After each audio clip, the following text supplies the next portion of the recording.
জন্মের পর পায়খানার রাস্তা ছিল না সাজ্জিদ হোসেনের। দিনমজুর বাবা ঢাকায় নিয়ে দুটি অপারেশন করান তার ছেলের। অপারেশনের পর ঢাকা থেকে নিয়ে এসে দীর্ঘদিন ঠাকুরগাঁয়ের হরিপুর উপজেলার আমগাঁও গ্রামে নিজ বাড়িতে চিকিৎসাধীন আছেন সাজ্জিদ। মাসখানেক আগে ফের অসুস্থ হলে গত 24 মে রংপুরে নিয়ে যান সাজ্জিদের বাবা আব্দুস সাত্তার। চিকিৎসক বলছেন কিডনিতে সমস্যা দেখা দিয়েছে তার। ঢাকায় নিয়ে উন্নত চিকিৎসা করার পরামর্শ দেন চিকিৎসক, কিন্তু টাকার অভাবে ছেলেকে ঢাকায় নিয়ে যাননি দিনমজুর বাবা। আব্দুস সাত্তার জানান, জন্মের পর থেকে ছেলের চিকিৎসা করাতে গিয়ে নিঃস্ব হয়ে পড়েছেন তিনি। এখন সহযোগিতা পেলেই কেবল বাঁচানো সম্ভব তার ছেলেকে। বাচ্চাটা জন্ম থেকে পায়খানা রাস্তা ছিল না, তারপরে তো হরপুরে ভর্তি করলাম।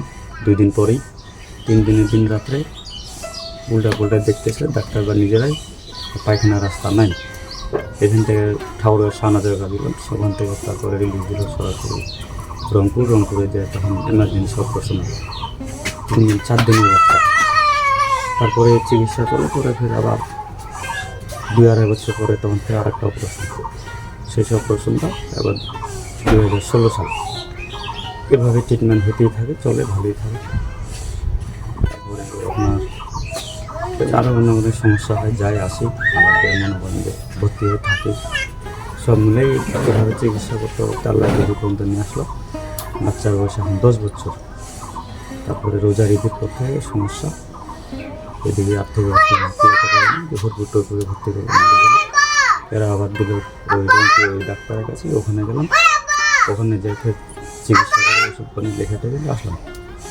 10-15 দিন পরে যাইতে বললো, আবার যেতে পারিনি। তখন এই কুরবানি ঈদের আগে গেলাম, যে তখন কিডনির সমস্যা দেখা হলো। এখন তারা চিকিৎসা করে ঢাকা দিতে দেখা।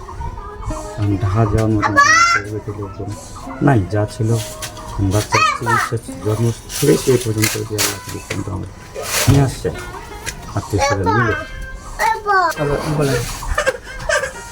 এই হলো এ ছিল না। তারপরে যা ছিল মানে শুরু থেকে এই পর্যন্ত শেষ। এখন আর চিকিৎসা করার মতন আমার আর্থিক নেই।